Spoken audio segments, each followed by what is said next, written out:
We're recording in three, two, and one. Wait a minute. Wait a minute. Wait a minute. Let me get this straight. This dude is a lifelong fan. He's Scottish, but he doesn't sound Scottish. And he's bringing vibes of Tom Baker and Sylvester McCoy. Yeah, this guy really knew how to play that role. Welcome to And episode 181 of Nerdery Murdery. big 181. I'm Zig with your nerdery. And I'm Jeffrey with your Murdery. Welcome to another week of the highs and lows and the ups and downs, the good and the bad and the nerd and the murd. Um, so talked about it before, writing a book, just an update on where I am. Draft number one is done, so the story is complete. Um, Going through edits now. I've done edit number two for my view. Some other people are reading it and giving me notes, so I'm waiting on that. Um, I've had some feedback that there's some incongruities, so I got to fix that. Some things that confuse some people, so I got to fix that. But with that, and it'll make Zig very happy, I am already progressing into book number two. Which title are you using? I haven't decided yet. I haven't decided yet. So, um, trying to figure that out. But I have started work on that while people are reading because me going back through it again isn't going to help. So I'll make some other people do it. Um, I'm hoping, fingers crossed, that it'll be published in 2025. So I'll give an update here whenever it's out. I hope everybody takes a chance to read it. It's been a lot of fun. As I said, this story has been in my head for well over a decade, trying to write it. So I'm very excited about it. And like I said, hopefully 2025, the book will be out. Um, Healthcare in the Valley sucks. Sucks. Healthcare Um, everywhere sucks. it's bad in the Valley. It's really bad. I've been told there's a lot of corruption down here, Mhm. with billing claims and things like that. But it's just any doctor you go to here, you're going to Mhm. wait. And I don't mean just a half hour or so. You can wait hours to get in. The waiting rooms are always full. Every doctor here. Um, and let me put a fine point on it. The laziness of it bugs me to tears. Right. I've got a partially torn rotator cuff, and I've got to see a specialist on that. So I had an MR. I've had PT, which was great. That was actually great. But I had an MRI done, and the doctor I have to go see, they said, "Well, you got to go pick up a CD." And I said, "Why?" Yeah. And they said, "Well, because you have to bring the CD with you." And I said, "We are in an electronic health record age. All I have to do He said is, that to you, not I knowing know, what you do. yeah." I've Um, and been in yeah, healthcare because IT for 15 yes, years. Yeah. yeah, been in healthcare IT a long time. And I told him, I said, I can sign a form and you can order it electronically. No, we can't do that. Yes, you can. Yeah, you You can. absolutely can. I Yes, know you this can. for a fact. So I call the hospital. I get the runaround, get told I have to come pick up the CD. Great, fine. The place I have to go to is about 30 minutes away. So where I got the MRI. So I go there, on a Saturday, um, and they don't have anybody that can give me the CD. There's nobody there. Great. So I went back Friday, and they were like, "Oh, well, we don't have the CD. You have to order it." Well, why the fuck didn't you order it when I called the first time? Yeah. Or when you Because came up on Saturday, hey, let's go ahead and get that order put in. That way well, you can. there wasn't anybody there, but they could have done it when I was on the phone with them. And I told them Yes. the people on the phone said I just need to show up and get the CD. So they can't have it until Monday. And I'm like, is there any way to get this quicker? And they said, oh yeah, if your doctor has power share, we can get it electronically within minutes. And I said, yeah, they told me they can't do that. So, and I have to go see an orthopedist. Surely he has power share. Surely he looks at MRIs all the time, and it just the runaround you get in healthcare down here is just beyond. It's just beyond. So that's my gripe and my get off my lawn Get off my lawn. statement for this week. So, that's just nobody in the valley is in a rush for anything. Yeah. Nobody is in a hurry, and it's all just hurry up and wait. So that's my rant The for this people week. move like the river, slow, Yes, yes, trickly. It yes. is a beautiful river, though. Oh yeah, I mean it's beautiful down here. It's just there's no hurry up for anything. So Mm-mm. anyway, anywho, you got anything, or are you ready to dive into the nerdery for the week? Well, we are getting a D&D store right around the corner. Really? Of Yeah. of, of dedicated D&D store? A RPG and board game store right around the corner. Interesting. Yes. It isn't open yet. I think I can't remember what it's called. They've got the sign up. We keep going by to check on it. And I would like to give a shameless plug to Retro, Rabid Retro, which Mm-hmm. is a used video game store in Mm-hmm. Azle, Texas. If you guys are looking for old video games, they have them. They That's have cool. consoles. And they even have a little section where you could pay a few bucks just to kind of test different consoles, see which ones you like best. Well, we didn't have a really good comic book shop in Fort Worth since Heroes closed Mhm. back in the 90s, I think it was. Yeah. Heroes was great. I mean, Heroes was a used bookstore and a comic book store and a Uh-huh. gaming store, and it had gaming tables in the back. Um, we had that Madness Comics out in Plano, which Yeah. is amazing.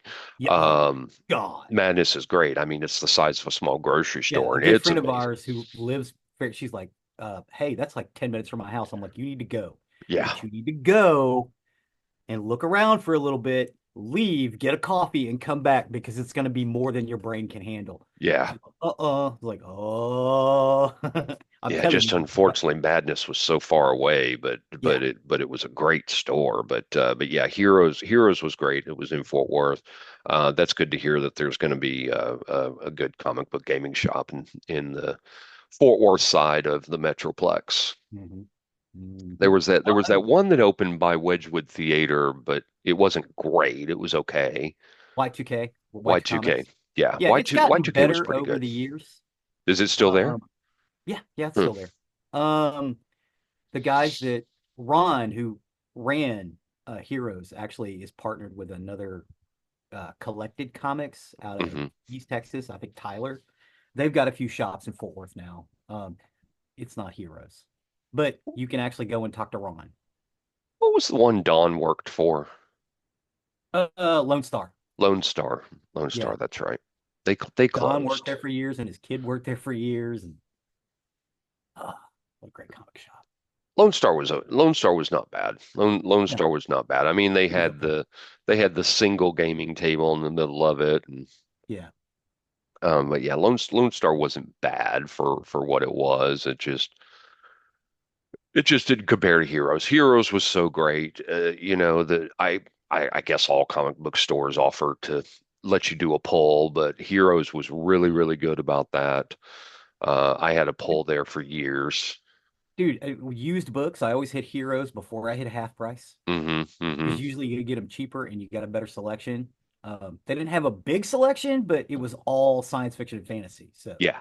Yeah. I got a lot of books from there over the years. I've sold all my paperback and hardback books now. I mean, we have very few left, but I can get just about everything online. The only physical books we have um, are ones we can't get online, with the exception of The Immortal Code that Michael Shanks wrote, because I do have yeah. a physical copy of his book. Yes, you do. Stephen Boster, his book is soon to come out too. Yes. I think it's soon to come out. I think he's in editing draft right now. Um, but congrats to both of them on that. But I do have a hard copy, and when Stevens comes out, I'm gonna get a hard copy of his as well. So, all right, Zig, why don't you kick us off? Excellent. Today we're talking about the 10th Doctor in our Doctor Who series. What's Doctor Who? No, I'm Huh? kidding. I'm nothing. Nothing. Huh? What? Who? I said, what's Doctor Who? Nothing. Who? What? Who? Sorry. I was playing along with you.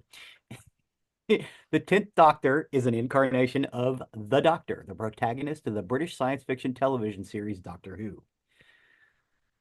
He is played by David Tennant in 3 series as well as 9 specials. The character has also appeared on one other Doctor Who spinoffs. In 2023, David Tennant returned to the role, this time as the 14th incarnation of the Doctor. Um, Within the series narrative, the Doctor is a centuries-old alien Time Lord from the planet Gallifrey who travels in time and space in the TARDIS, frequently with companions at the end of life. The Doctor regenerates as a result of physical appearance, and personality of the Doctor changes. Tennant's portrayal of the 10th Doctor is of an outwardly charismatic and charming adventurer whose likeness and likable and easygoing attitude can quickly turn to righteous fury when provoked. Preceded in the regeneration by the 9th Doctor, Chris Eccleston, he is followed by the 11th Doctor, Matt Smith. So what's funny um, about David Tennant being the Doctor? Um, He was the first fan. yes. Well, and the news of this came out. Zig and I are hetero life partners. Yes. Um, and we've lived together a couple of times, and it was Yes. it was during one of these times that I had come home from work and I said, "Hey, I just saw a report that the guy from Harry Potter is going to be the next Doctor."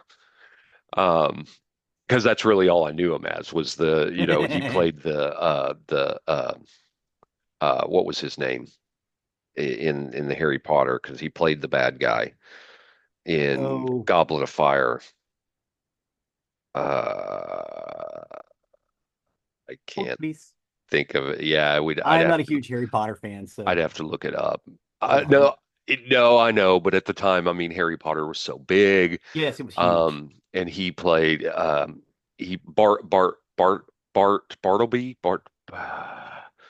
Bart something something Bart, something something Bart something. Bart Bart something. something.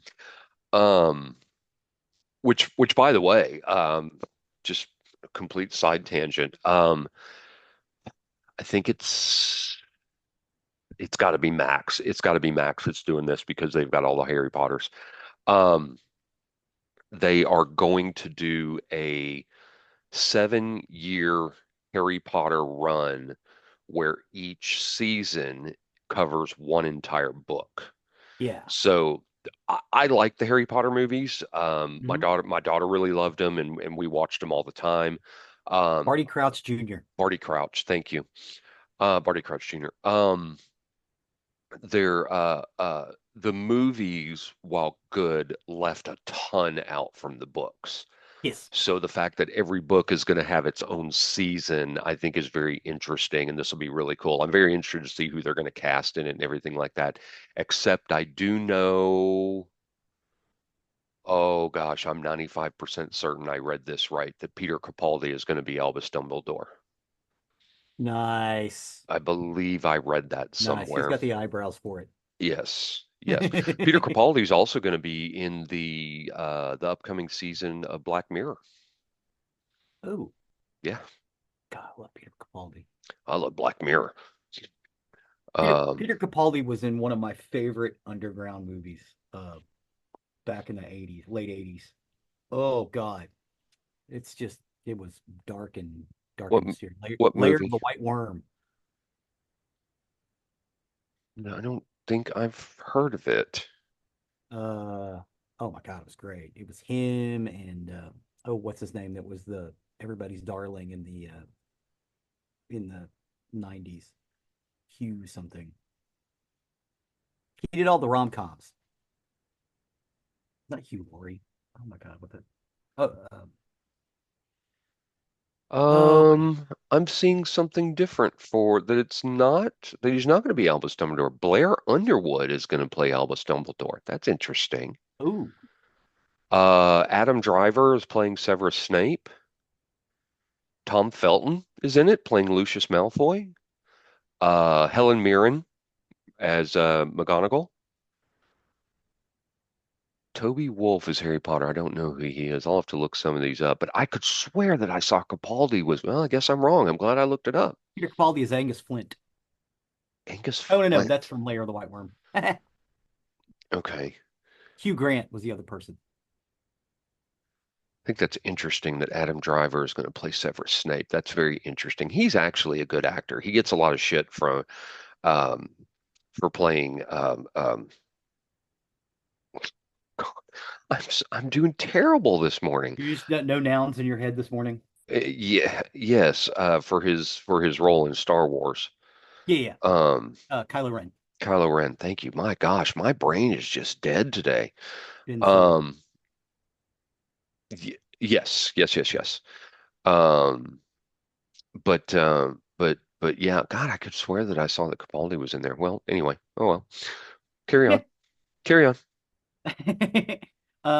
The incarnation's companions include some who traveled with his previous incarnation, working class shop assistant Rose Tyler, played by Billy Piper, or her boyfriend Mickey Smith, played by Noel Clark, and former time agent Captain Jack Harkness, played by John Barrowman, as well as medical student Martha Jones, Freeman Ogman, and a fiery temp worker Donna Noble, Catherine Tate.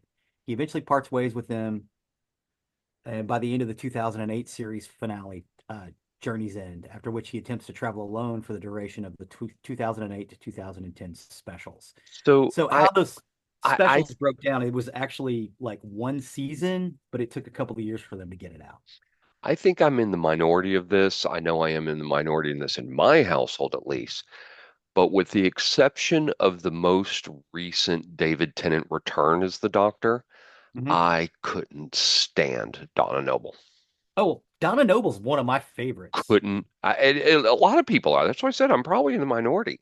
I just I will couldn't give you stand this: her. the Runaway Bride one. She was kind of annoying. I Like felt because he meets her in a Christmas special, right, and then he doesn't team up with her till a year later. right. No, I thought Um, she was annoying all along, yeah, all along.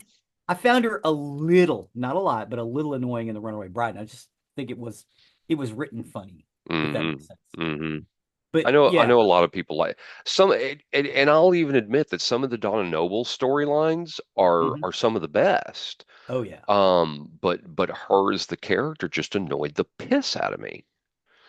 And just except like I said, except for this most recent return with David Tennant, I really liked her Oh, in where that she's one. she's a mom and Yes, yes, I liked her then. So anyway, that was yeah. I loved all of those episodes. That was a great. Those specials were great. yeah, yeah, The executive producer, the original executive producer, Russell T Davis, revived Doctor Who after a 16-year absence with the premiere of A Rose in 2005. Following the BBC's announcement of a second series being commissioned, the story broke that Christopher Eccleston, who played the titular Ninth Doctor, would not be returning for the second series. And on 16th April 2005, the BBC announced that David Tennant had been selected for the role of the 10th Doctor. His first appearance in the series was for 20 seconds following the Ninth Doctor's regeneration at the end of the Parting of the Ways. So I was fully on board when because again, I was a Doctor Who fan from the early 80s. from That was birth. well, I didn't see it until I was like 9. But I was really invested. And when they brought it back, I was like, oh, this is great because we thought it was dead. Like we got a comeback in 96, and it's like, nope, that failed in the American market. So we will never, they said it, we will never revive Doctor Who again. Right, And then Russell T. Davis made a deal so they could record it in Wales for cheaper. Um, because they were able to get some money from the CBC. They got some money from the Sci-Fi Network eventually, the Canadian Broadcasting Corporation. Of course, you have BBC Wales or BBC Cymru, because they don't say Wales. The word is Cymru, right. Cymru, because it's Welsh or Cymru. Um, so they were able to work out a deal, and so they could produce it because they wanted to produce it with money. and it became a hit. And the longer it went on, the bigger of a hit it became. And I Hmm. think that has a lot to do with David Tennant's run. Oh, I would say absolutely. David Tennant and Matt Smith kind of solidified it. Absolutely. Absolutely. It, the David Tennant run, and we've had this conversation before. Every time I hear that David Tennant was only on for 3 seasons, I'm like, really? God, it Yeah, seemed a lot longer than that. it was technically 4 seasons, and that last season was like 2 years long. Yeah. So he was the doctor for a really long time. But Yeah, and like I that's said, they that's did why I those. felt about that. And Yeah. then David Tennant. So one of my things about Doctor Who since the Chris Eccleston revival, each new Doctor Who, at first, I'm like, I don't really like this Doctor very much. David Tennant was different. I liked Yeah. him from the beginning, the absolute beginning of him. When we got to Matt Smith, I was like, I don't really know that I like this guy. Now I love Matt Smith. Um, Jodie Whittaker was not. I'm not a fan of the Jodie Whittaker. I'm a fan of her as Doctor Who. Yeah. She I'm was not a. she was a great doctor. She was a great doctor. I was not a fan of the stories. Yeah. And I haven't had any opportunity except for the special to see the In new one. Gatwa. Yeah. Yeah. In Gatwa. And Peter Capaldi, I did not like him at first. Yeah. And then I grew to Peter Capaldi really, was really, very old-fashioned Doctor Who. Grew yeah, but up. I grew to really, really like him. Yeah. But in saying that, I'll go back again. David Tennant, I never had that with. I was a Yeah. fan of his from the beginning. Yeah. Well, I mean, David Tennant, like Peter Capaldi, also a huge fan. They were both fanboys. They were both Tom Baker and John Pertwee fanboys. Guys, if you want to know about David or Tom Baker and John Pertwee, go find those episodes. Give them a second. Okay, we're back. So there you go. So let's talk about that for a minute, being fanboys. I can't stress enough how important I think that is when they cast someone in a role like this, Mhm. for a character that is a fan favorite, for someone to be a fan of the character they're playing, I think is really, really important. Case in point, um, okay, once again, I'm forgetting a name, but the actor who played Punisher in the most recent iteration of the Punisher, John Barenthal. John Barenthal, thank you. He became a fan Yes, he before did. he started doing the role. He went to a comic book store and decided he was going to read everything he could about Oh, the Punisher to learn about it. that And Punisher Max series, dude. Punisher Sorry. Max? Yeah, it was okay. So it was like an adult imprint of the Punisher. It was a real limited run, but they used that one artist that drew him with kind of longish hair. They used that Oh, guy. oh, you're talking about the comics itself. Yeah, yeah. That You had Punisher lost you had Max. you had lost me for a minute there. Yeah, that Punisher Max series. I could tell that dude probably started there. They probably went, here, read this. This is the best. And he probably opened that up and went, oh, I get this because he Well, does. I don't know what he started with, but I do know that as he left the comic book store, he was accosted by a fan who, this is the story I've heard, that told him, "Hey, you're the guy that's going to play the Punisher. Don't fuck this up." And it Mhm. and it and it just impressed him to make sure he knew everything he could about the character so he could embody that character. Yeah, That comes back into what we're talking about with Doctor Who being a fan. I think yeah, that is hugely important that an actor take that kind of pride in their work to, not only if they're a fan, but to study up on it because it makes it a better acting job. yeah, yeah. I agree. I think you should go back and view the source material as an actor. But again, like you said, there's a difference between viewing the source material and getting behind it and understanding it and being a fan. Hmm. John Barenthal is obviously a fan now. Same thing with Wesley Snipes. Wesley Snipes was not a comic book guy. Hmm. And they said, "You're going to play Blade." He's like, "Who the hell is Blade?" And they basically just gave him stacks and said, "Here." And after that, no one else can play Blade. We have a new person going to be playing Blade. Who? I'll look it up. Ali, Mama, Ali Are they bringing something. Blade back? Yes, yes. Okay. I'll find it real quick. It's Because all it's it. that series that they did was not good a few years Um, ago. Well, like 10 years ago now. yeah, it's here we go. M Marshala Ali. Mahershala Ali is playing Yes, Blade? yes. There you go.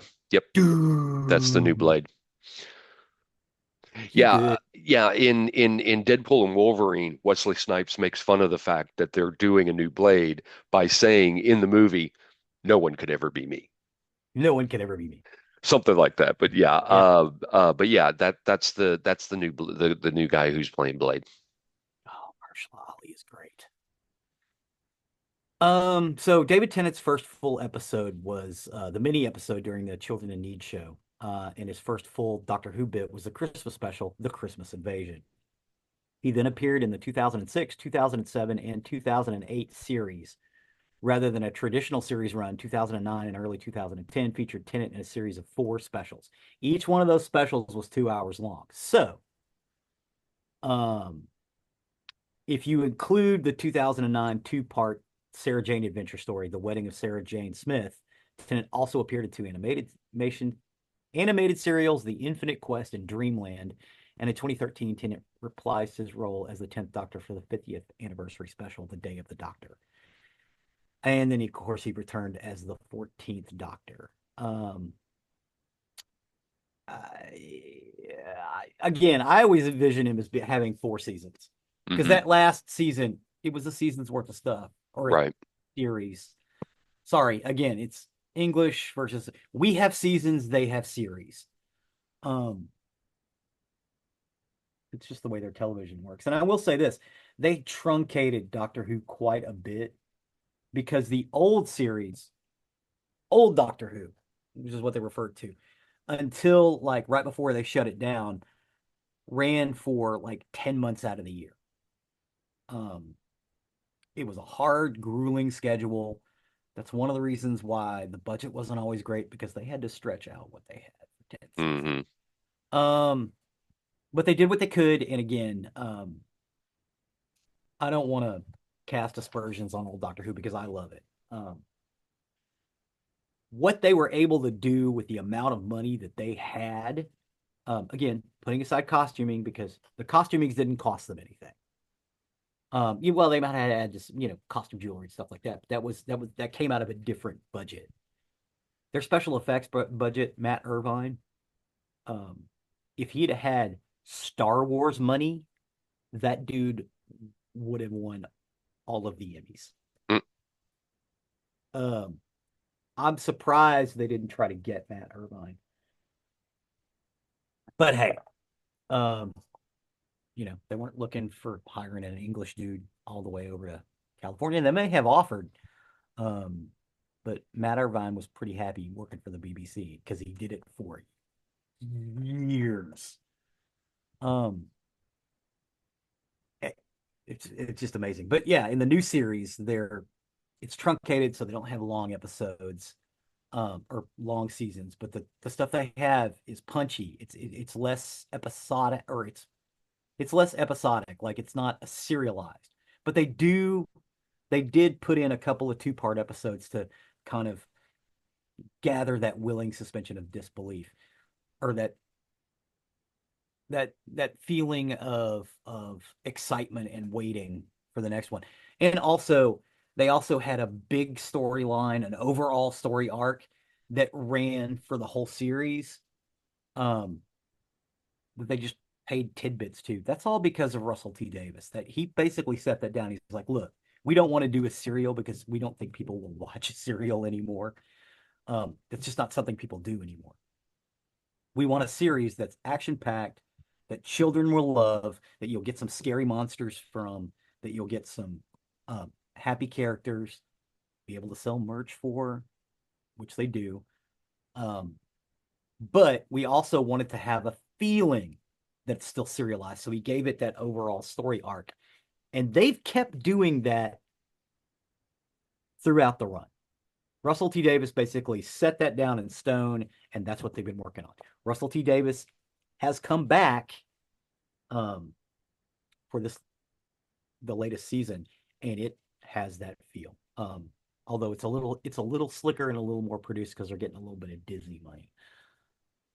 Um, the 10th Doctor, David Tennant, he speaks with an estuary English accent rather than the Lancashire dialect, Christopher Eccleston's own dialect that the Ninth Doctor used. The received pronunciation of most earlier Doctors are Tennant's natural Scottish English. David Tennant told SFX magazine in 2006 that Russell T Davis had asked him to drop his natural Scottish accent because he felt we'd like to not go for another obvious regional accent. Because I suppose they've done that. In the 23 December interview on BBC Radio 1, Tennant explained that a line had been scripted for the Christmas special explaining that the newly regenerated Doctor had imprinted on Rose Tyler's accent like a chick hatching from an egg. But the line was cut from the final episode.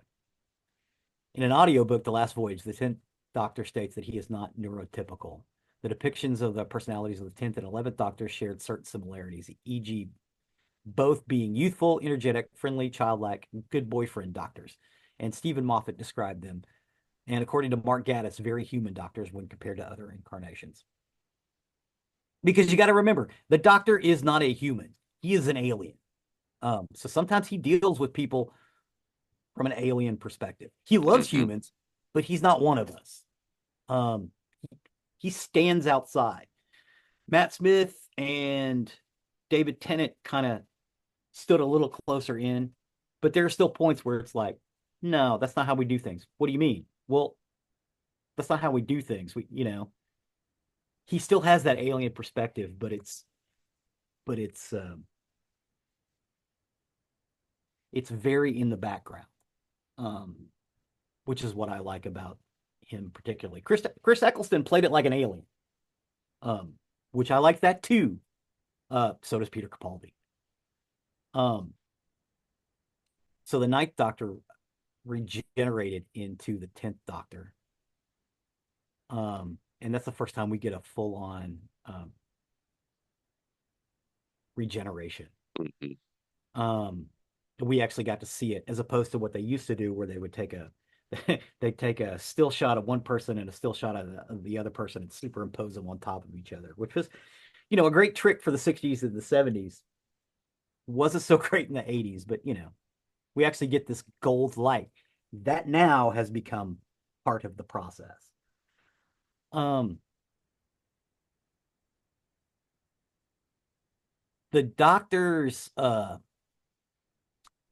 Christopher Eccleston kind of brings some meta human humor into the Doctor, and also going off of that regional accent that they had given Chris or David Tennant, or that he picked up, that estuary accent, which is basically that's the estuary of the Thames River. When you think about English people, that's the accent you think about. Um, right or wrong, to our ears, all English people sound like that. They sound like Rose. They sound like David Tennant as the Doctor, that kind of thing. Uh, his problem is because he is Scottish and because they have a tendency to roll their R's, especially outside of the double O sound. Un, un. That's how a Scottish person would say that. An English person would say un, right? The first Martha Jones script, they were They were on the moon with the Jadoon. They did that to him on purpose because he has to use that double O sound a lot. And they just wanted to see if they could trip him up on it. It's like, man, that's kind of a dick move. But he pulled it off. Although there are a few times where he says the Jadoon on the moon like he's, from Scotland. Right. And he and John Barrowman got along very well because even though John Barrowman sounds like he's from Chicago, he's not. He's from Scotland. And John Barrowman, when he's around David Tennant, they slip into that Glaswegian accent, and sometimes it's hard to understand the two of them when they're together. I've seen rumors online that there may be another Jack Harkness series. Oh, There's a yeah. rumor out there. Yeah, they're talking about it. Torchwood was incredible. That was another thing. They started doing spin-off series like Torchwood, Sarah Jane, other stuff like that after this came along. And that was, again, all Russell T Davis, Hmm. because he thought we need to expand this. Class was one that took place on the Coal Hill School. Um, Jack Harkness came back for Jodie Whittaker, too. I don't know if you know that. Yeah, Oh, yeah, you saw it. yeah. They're thinking about bringing him back for another couple of Doctor Who episodes as well. Um, I love John Barrowman. The only problem with Jack Harkness is John Barrowman is aging.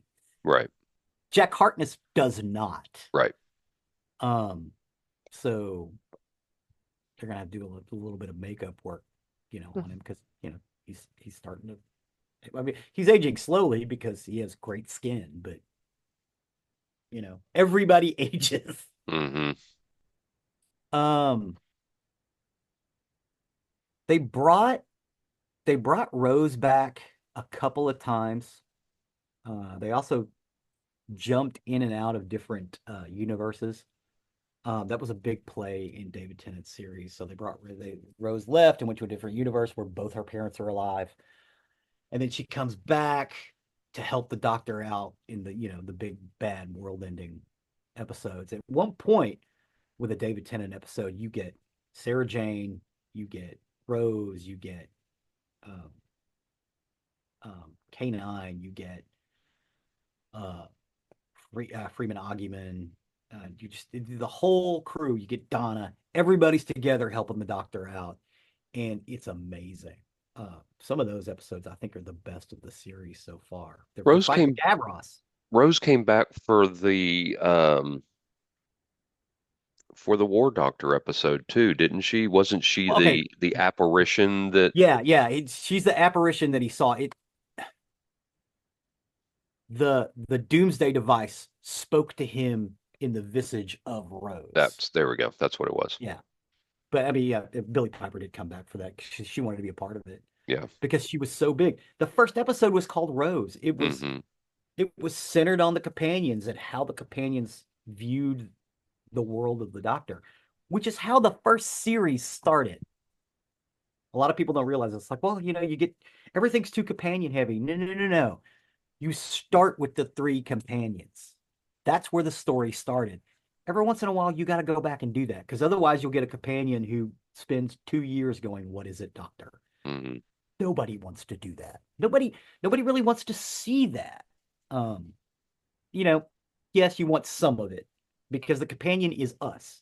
The companion is the audience's perspective because we get to ask the dumb questions. What the hell is he talking about? What the hell are you talking about, Doctor? And then the Doctor explains it. Um, he gets a couple of other one-off companions that come and go really quickly. Um, I like a lot of that. I loved him in the 50th anniversary episode, The Day of the Doctor. Hmm. Some of that stuff is great, and he gets to talk to Claire Oswald, which is one of my favorite characters. I I love the love her. waters. Yeah, the waters of Mars, the end of time. There's a bunch of It's, stuff. it's funny. The Waters of Mars, when it came out, terrified Miranda. Oh my God, that Terrified was her. such a scary episode. Yeah. It was very alien. The movie Alien. Hmm. We're trapped in here, and there's these things coming up. Well, what are they? Well, I don't know. Um, what's funny is I really thought they were going to link that intelligence that was on Mars with the uh, the Ice Warriors. I thought they were going to bring them back because in the original canon, Ice Warriors aren't from Mars; they just live there. Hmm. They're from someplace else. They traveled to Mars on one of the moons. I think it's Phobos, the little one, because they used basically a rock as a spaceship. And then colonize Mars because they can live there because the light atmosphere is fine for them. They like the cold. They did bring them back in Matt Smith's time, but they didn't link it back with the waters of Mars. I kind of wish they would do something like that now that Russell T Davies is in. Um,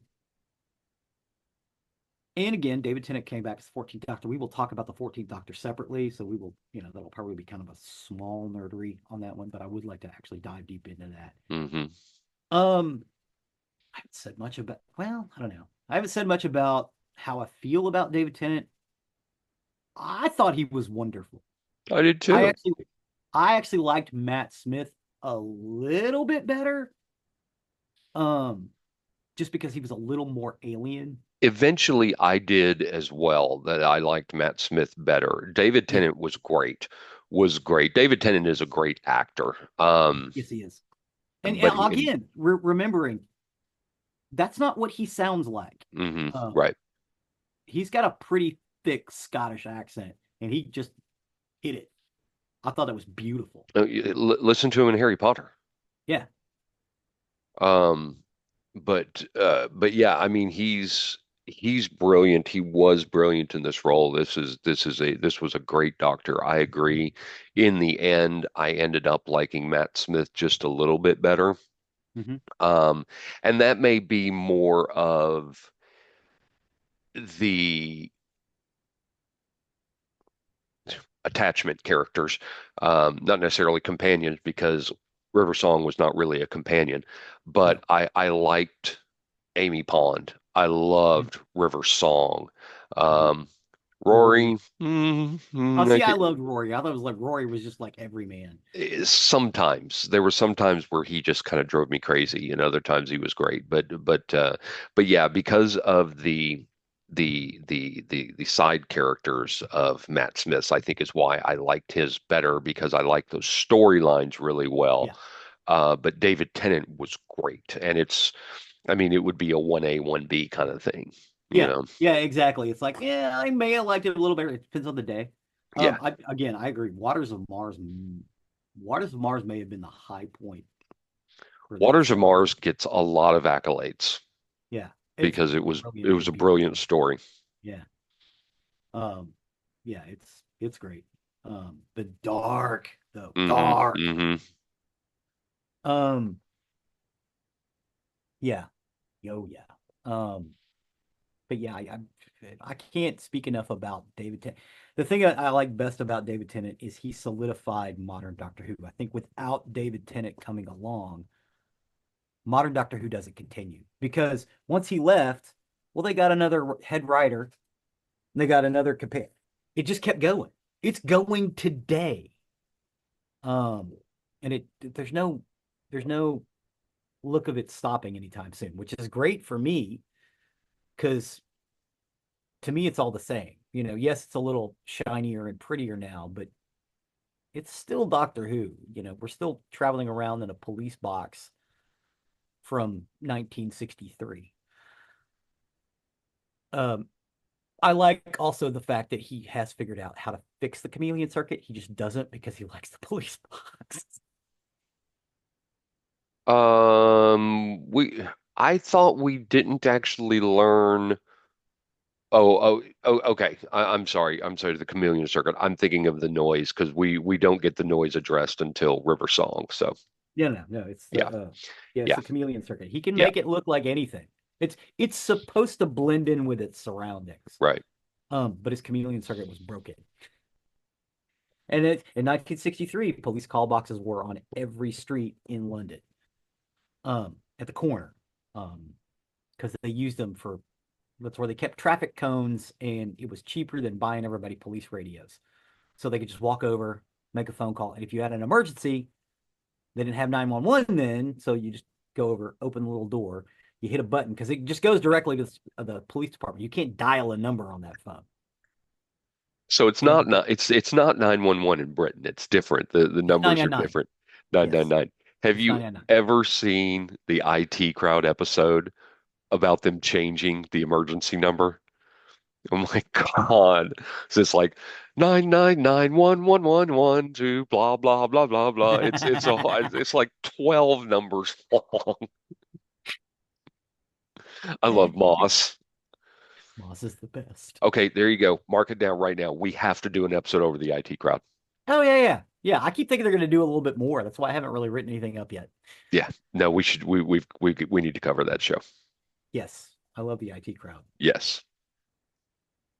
and the Mighty Boosh, and those two shows are actually intertwined Mm, because same writers, same actors. They went back and forth. Um, yeah, we definitely need to cover the IT crowd. yeah. Um, yes. So where was I? Sorry, I went down a rabbit hole. David Tennant, which is what Billy Piper calls him. David Tennant, because it was rude and funny, Hmm. and it makes him and John Barrowman giggle when she calls him David Tennant. David Tennant, his name is David McDonald. He could not be David McDonald because there was an actor on the rolls called David McDonald. So he opened up the like a music magazine and went down the list of people on the top of the pops, and he ran across the Pet Shop Boys, and he went, "Oh, Neil Tennant. I'll use Tennant." That's how he got his name. In much the same way his father-in-law did. Um, although he actually legally changed his name. Peter Davison, who is his father-in-law, Hmm. never legally changed his name. His name on his driver's license is uh uh oh my God, Peter Moffat, which Hmm. is why David Tennant's wife, Georgia Moffat, is Georgia Moffat, not Georgia Davidson. Although And in her although mother was from the Hitchhiker's Guide series. She was Trillian. oh, that's cool. Yeah, that's why she Um, she looks like her mom. David Tennant's wife, though, in Doctor Who, plays his daughter. Yes, well, yeah, a clone. Yes, yes, Yeah, a clone of him. Which is amazing. It's called The Doctor's Daughter. That is a great episode as well. yes, it And we is. haven't heard from her again. Wasn't that a two-parter? Was that a two-part? Because I thought it was an extra long episode. Was it a two-parter? The I Doctor's thought I Daughter? thought so. Maybe It may I have could be been. wrong. I could be wrong. Yeah, it may It's have okay. been. I may be wrong. I just Well, it's a good story either way. And they brought, Arthur from the Excalibur. You hmm don't see him very often. He's more of a theater guy, but I loved him. I saw the Doctor's Daughter somewhere in the last couple of months. I've seen that episode again. It's a great episode. Yeah, it is. There's another one you guys should look at. Waters of Mars, Doctor's Daughter. The one with all the companions. That's a two-parter. You need to check that out. Christmas Invasion. Actually, just watch all of David Tennant. Hmm. It's all on HBO Max. Yep. The new stuff is on Disney. The older stuff is on HBO Max. But you Which could see weirds me out. yeah, you could see like all 13 episodes of the new series. Just start it at one and work your way up. Watch a couple of episodes at a time. You'll love it. Um, I would recommend going back as well. You may need BritBox for that one. Sorry. Although no, like one of the free sites has all the Doctor Who. I want to say it's like Tubi or Freevee or Pluto. One of those has all of the Doctor Who's. You can go back and watch that. Well, not all of them, but it's got quite a few. Uh, Go back and an, watch some of the original stuff.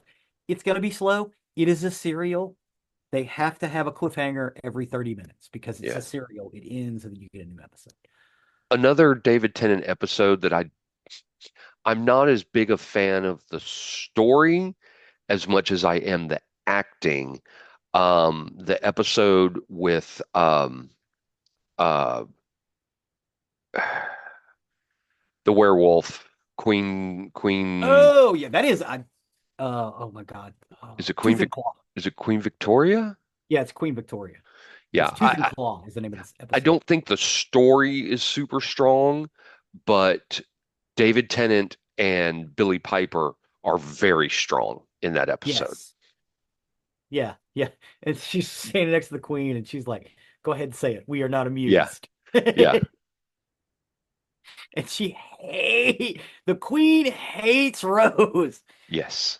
She hates the doctor too. Yeah. Because the end of That's that when she episode. starts Torchwood, which comes along Yes. later. Yes, that's the episode of Torchwood. But that's the episode where the Queen banishes the Doctor and Rose forever from England. Yeah. Yeah.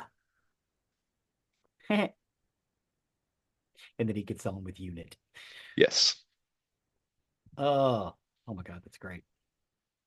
Yeah, Tooth and Claw is a lot of fun. Yeah, again, get out there, watch the whole series. Mm-hmm. Uh, especially those special episodes. They'll get you. Mm-hmm. Um, those are a lot of fun. Um, but yes, I think that's about it. I think we fanboyed enough on David Tennant. Sweet. No, great episode. I I just love hope the we gave Doctor. enough information. Hey, he took over and he took off. And I Mm-hmm. think the reason we have Doctor Who now is because there's a lot of things that he kind of solidified in the same way in the original series, Patrick Troughton solidified, Right. which like we wouldn't have had it had Patrick Troughton not have done his thing.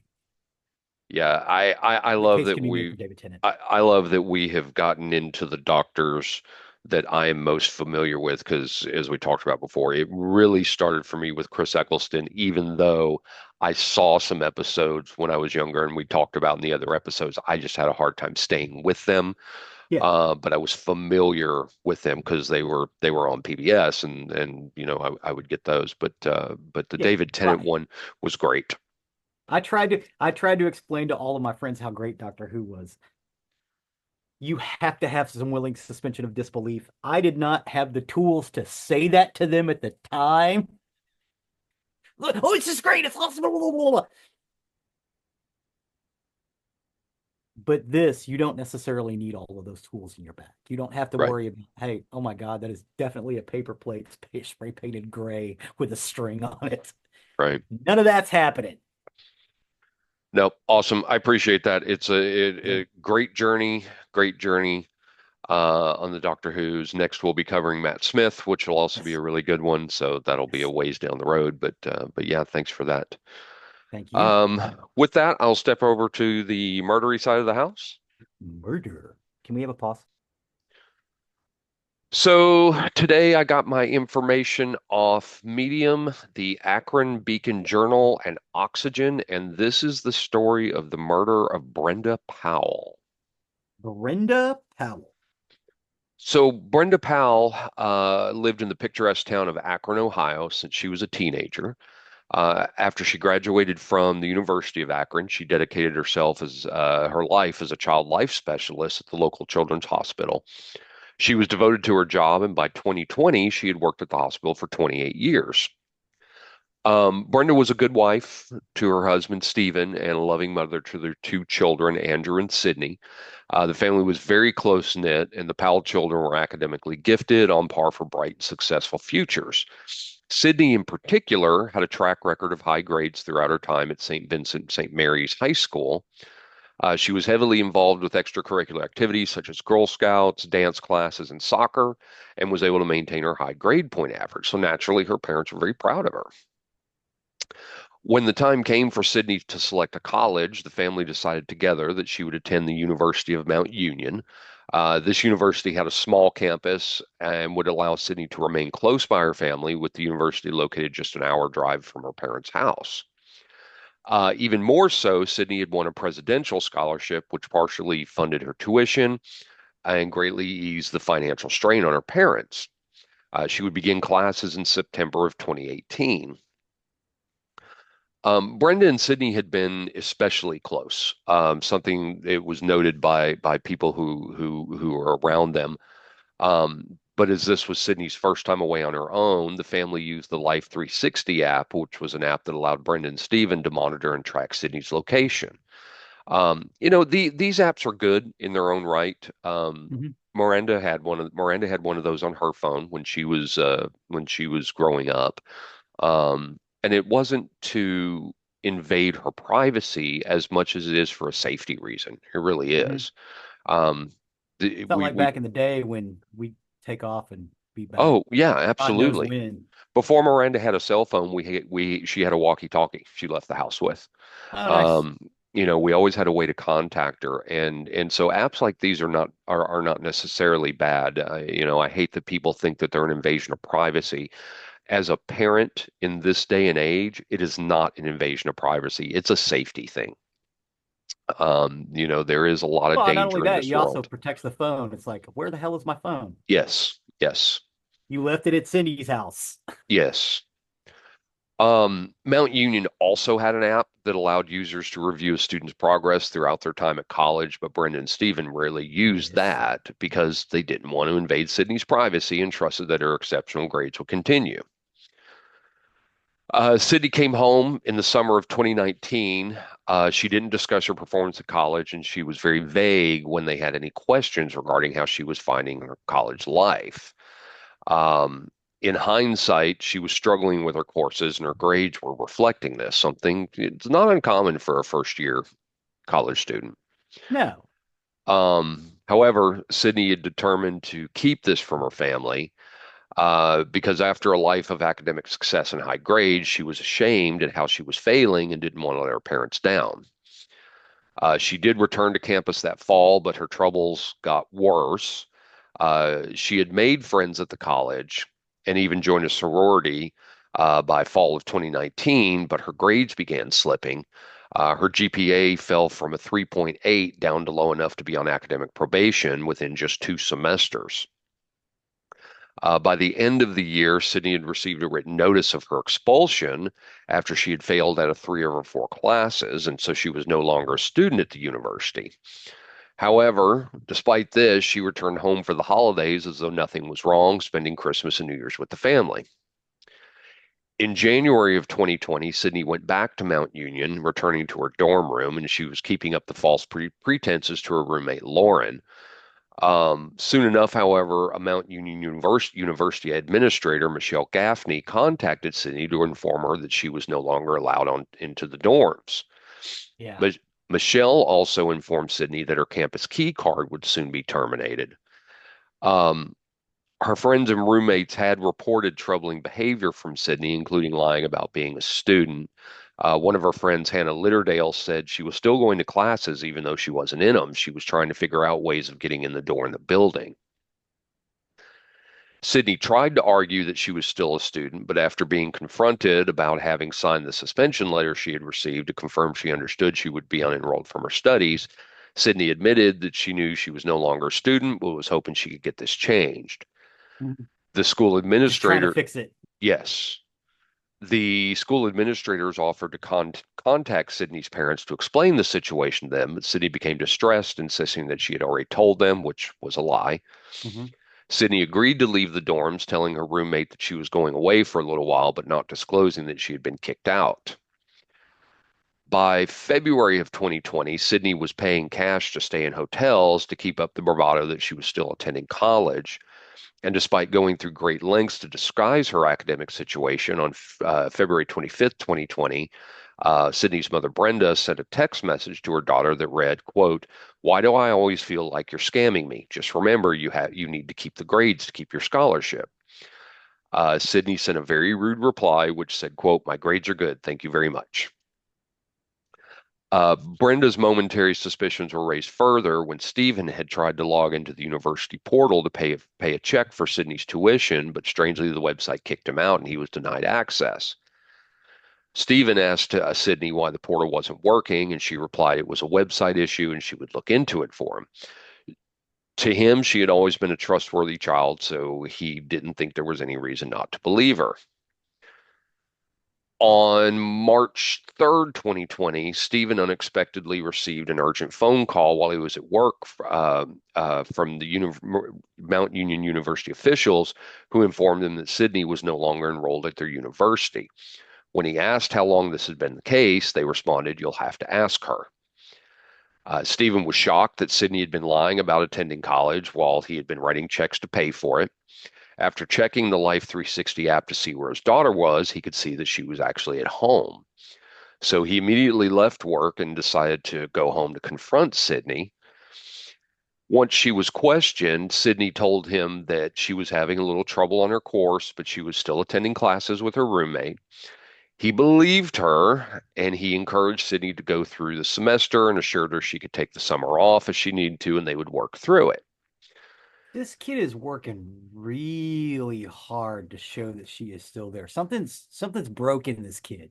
Agreed, agreed. And Is there something going on at home that maybe we don't know about in the s- story yet? so I didn't see that. That's a great question. As I had looked through it, the family was very supportive of their kids. Uh-huh. But I don't know if maybe there was a little too much pressure to keep high grades and whatnot. It didn't say that in the story, Yeah, and I but didn't find that man, anywhere.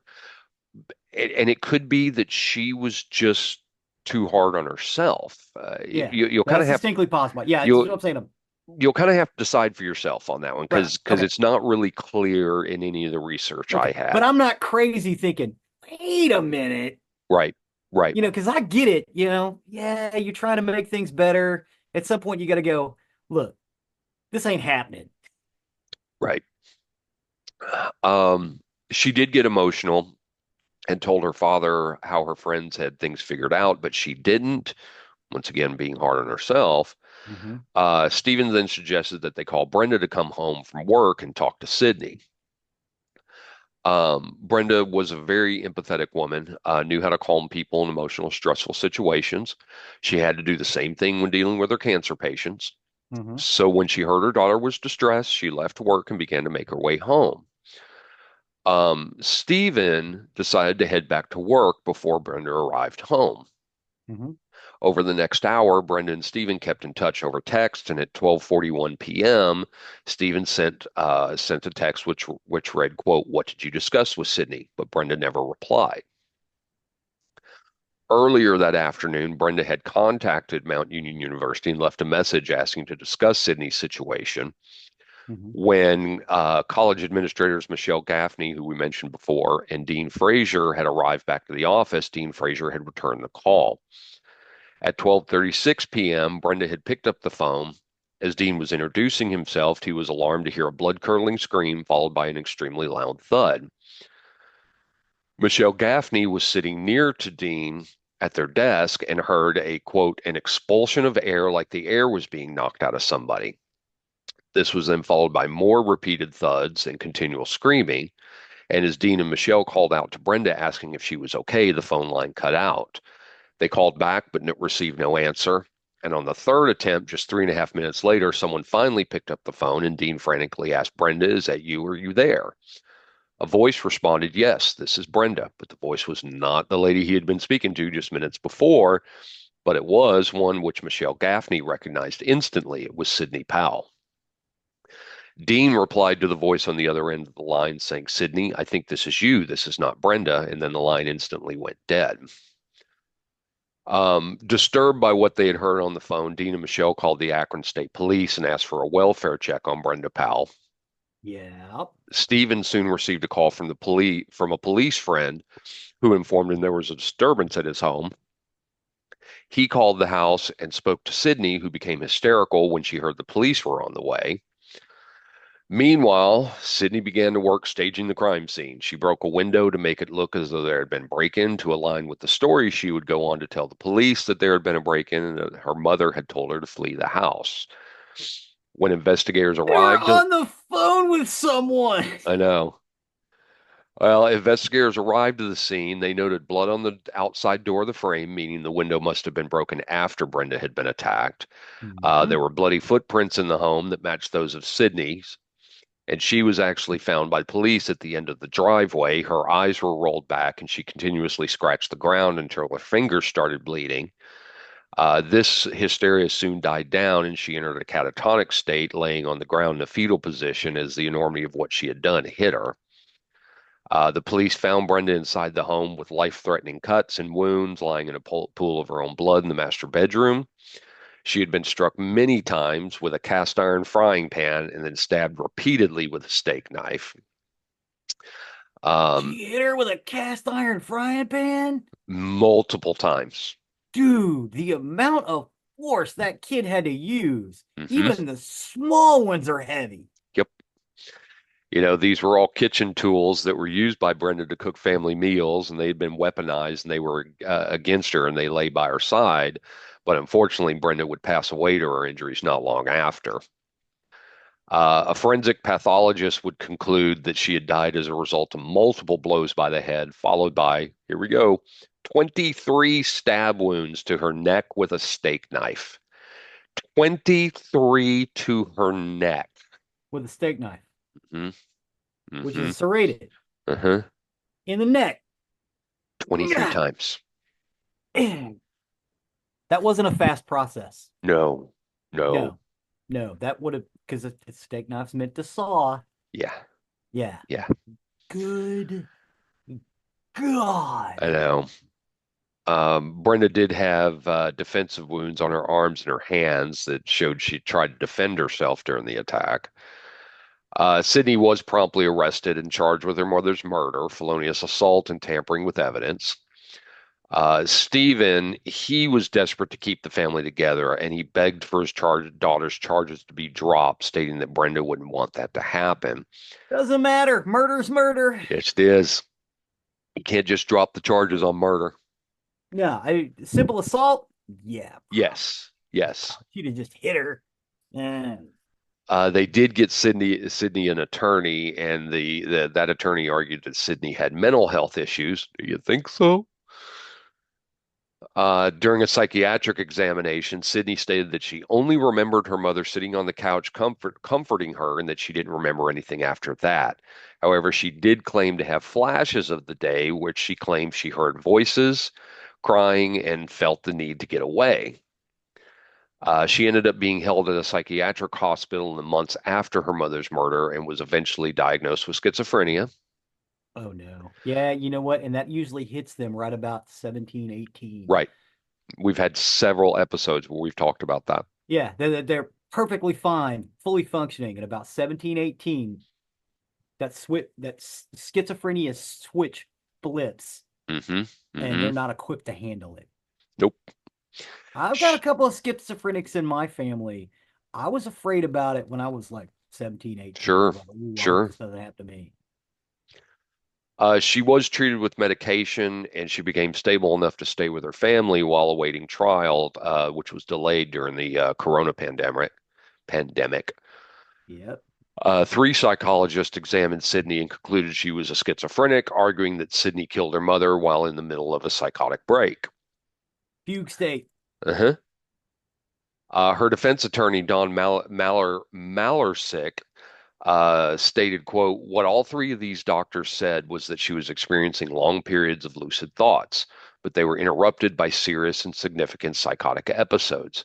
I mean, it just doesn't make sense that the reason she killed her mom was because she got kicked out of school. Killing Brenda doesn't solve that problem. That kind of attack, that kind of brutality is completely out of character for Sydney, and it Mhm. screams insanity. Yeah. Well, just like her, you know, the classes, the whole thing. Right. She was fine up until what? Into the first semester? Yes. Yeah. It's this, again, 18, 19, Hmm. 17, 18, 19. Though Second the- semester, she starts going down. She's got a third semester that she's messed up in. Yeah. Go back and listen to our episode about Bryce Lapisha. That's a perfect one Yeah. where he just kind of flipped a switch. Yeah. Something happened. Something. And and that one was another one because like I said, in this story, I did not see anything about undue pressure on this one. Mm-mm. Um, Bryce Lapisha was the same way. I didn't see anything about undue pressure from his family there. Now, we did do a story about someone who was given quite a bit of high pressure. Uh, the one that ended up killing his whole family. The one with the cake where he got the cake for his birthday? Yes, Yeah. I'm losing his name right now, but yeah, that's one where he was getting, I believe, if I recall correctly, was getting quite a lot of pressure on that one. But Hmm. but in this one, in Bryce Lapisha, I Yeah, just it's I didn't see that schizophrenia, anywhere. man. This is Yeah, sad. yeah, If they'd have known, hmm this yeah, could have all turned out differently because they have yep. medications to treat it now. Oh yes. It's not like back in the 50s or 60s or Mm-mm, 70s, mm-mm. hell, or even the 80s. The prosecution pointed out that Sydney's staging of the scene meant she was mentally fit and was well aware of what she was doing. Prosecutor Kolkovich said, quote, while she may have had some mental health issues at the time, her actions around the crime are clearly consistent with someone who knew exactly what they were doing and then tried to cover it up. Well, okay. Is it possible that she basically woke up from a fugue state and her mother's laying there dead and she's got a knife and a freaking frying pan in her hand? That's what she's claiming. Yeah. That she's She's like, claiming she doesn't remember any of it. So oh it's shit, and the is it cops are possible? coming? Sure. Yeah. Yeah. I gotta do something. And Right. yeah. Absolutely it is. Who knows? Who knows? In September of 2023, Sydney, who was then 23 years old, pleaded not guilty by reason of insanity. The jury, however, found her guilty of her mother's murder and other charges. She was sentenced to life behind bars with a minimum of 15 years. The child patients at Akron Children's Hospital were very heavily affected by Brenda's murder, as Brenda had been like a mother to them Mhm. as she helped nurse them through her treatments. Um, Regardless of the mental issues, and this is kind of a case of maybe somebody didn't say something soon enough. The entire case could have been avoided Yeah. if Sydney had only accepted her failure and opened up to her parents, who more than likely would have been there for Sydney and helped her find Yeah. her way. Hey, get a job. Hey, let's try the community college down the road. Well, and her father even said, "Hey, you know what? Let's make it through this semester. If you need to take time after that, take time Yeah. after that. Let's just try to make it through this." Yeah. So that's where I say I don't think it was undue pressure. I think her parents were very supportive. Um, Something inside her could not accept the fact she was failing. Yeah. The Um, schizophrenia just yeah, just turned on and she couldn't because they don't hear what we hear. right. Yeah, they hear something completely, especially if there's no medic, they're not being medicated or anything like that. Well, Um, and I was actually just having this conversation last night. I was talking to a friend of mine here about the show, about the different topics I cover, and he was talking about, how often do you see that the police did missteps or that so and so could have done this? And I said, well, quite often actually, but let me say this about that. I'm seeing things in hindsight. mhm, And it's awfully easy to sit here and play armchair detective or armchair exactly, psychologist because I have exactly. all the information It now. probably, it probably didn't help that she was not there. She was in a dorm Hmm. Hmm. miles away, Hmm. an hour away. Um, and all this is going on, and they're not, you know, they have to believe what they tell her because they're not looking at her grades all the time.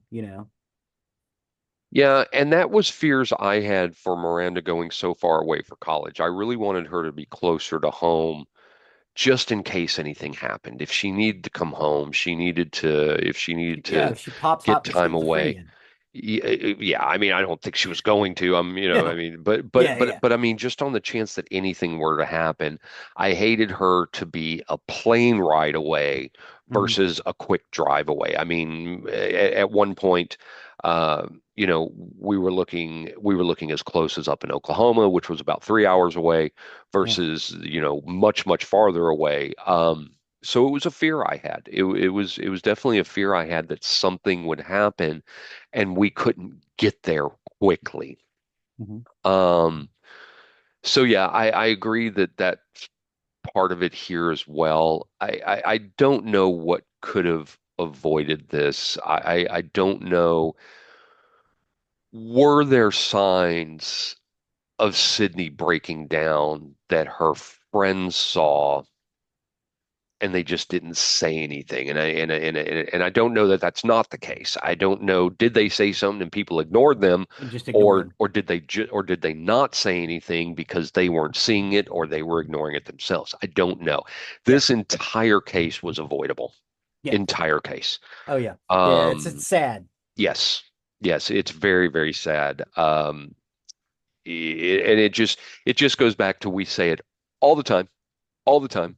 Yeah. If you see If you something, see say something, say something. something. If you suspect somebody is having a breakdown or you suspect somebody is getting a little twisted in their mind, you got to say something to somebody. You got to You say something to can't somebody. sit back No. because you don't know whose life you're about to save. Hmm. Could be theirs, could be other people's, could be Yeah, theirs, and many, many other people's. yeah, yeah. So just say So, something. Yeah. Oh, okay, I'm a bit of a snitch. I'm kind of a dick. Are you though? Are you? right, right. You had their best interests at heart. But that's the sad story of the murder of Brenda Powell. Well, thank you for that, sir. Appreciate that. You bet. Um, I found it to be a fascinating story Hmm. when I came across it. So I wanted to talk about that one. But yeah, thank you for sitting there through me with the, through sitting there with me through that, not through me, not sitting through me, because I don't think you sit through me. I I could sit through you Yeah, I guess so. I guess so. That's a little if we weird, had like a but TARDIS, you something know. like that. So that will take us to the end of another recording week. As always, you can find more information about us on nerderymurder.com. That's our hub for everything we talk about. You'll find pictures to what we talked about in this episode, plus links to the items we talk about. And you'll also find a link there to our YouTube page, which Zig so often updates. Yeah, we've got a lot of not full episodes. We got a lot of scenes of David Tennant in this particular YouTube group. Um, Outstanding. yeah, some really, really good stuff. Outstanding. Great stuff you do on that. Well, thank you, sir. You'll also find the link to our merchandise page on our website. If you wish to show off your Nerdy Murdy fandom, please do consider purchasing something from there. That, along with our patrons, you can find the link to our Patreon account if you wish to become a patron and help with the costs that are associated with this show. From our patrons to our merchandise, that goes to keeping us on the air, from our uploads to our website, to our the storage of our episodes, everything like that. Everything, there's costs associated with it. So please do consider purchasing some merchandise or becoming a patron from our show. We appreciate each and every one of you. Please and thank you. Please and thank you. Last but not least, please don't forget to leave a 5-star review wherever you can. It really helps us and helps others find our content that may be looking for the topics we discuss. So with that, I have been Zig with your nerdery. and I'm Jeffrey with your murdering. Cue the music.